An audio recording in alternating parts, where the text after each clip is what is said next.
Imagine this. You are just finishing a book that you've written. You've done years of research. You've spent many hours working very late into the night to get this work published. This is what you spent a large chunk of your life doing.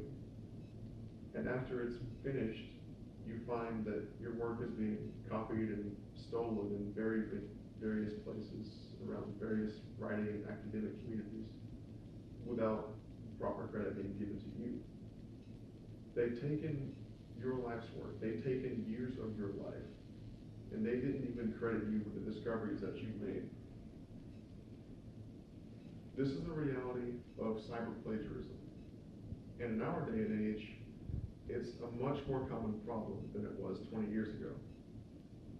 And it takes away proper credit from many authors and designers around the world. Tonight, I will disclose to you the three most common misconceptions about cyber plagiarism and why the logic behind them is very lacking. Cyber plagiarism does not directly affect the original author. This claims that the original author is not damaged at all by the plagiarism that has affected him or her, and that nothing difficult or time-consuming will come of it. However, the opposite of this isn't true. The author that had their work stolen or taken now has to go through a lengthy process and lots of effort to go and prove that he or she is the original author. This is easier now because of various ways of identifying plagiarism and various ways of identifying different people on different mediums, such as IP addresses and website URLs. But the author could potentially lose credibility and money if they were selling the materials that were stolen. A student in a university who uses plagiarism to solve a problem or finish a paper is only taking an easier route to solving their own problem. This is, in their eyes, not seen as theft of intellectual property, but as a student's ability to solve problems quickly and efficiently by using any means possible. In reality, this prevents the student from growing as an individual and teaches the student to use any method of getting ahead, even at the expense of others.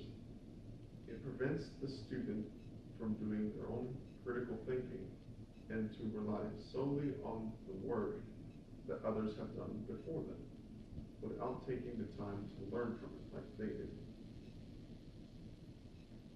Plagiarism does not exist outside of the academic environment. This is a claim that plagiarism only happens inside an academic or writing environment. And because these fields are the only places where it's relevant, it doesn't matter too much because it doesn't affect that many people.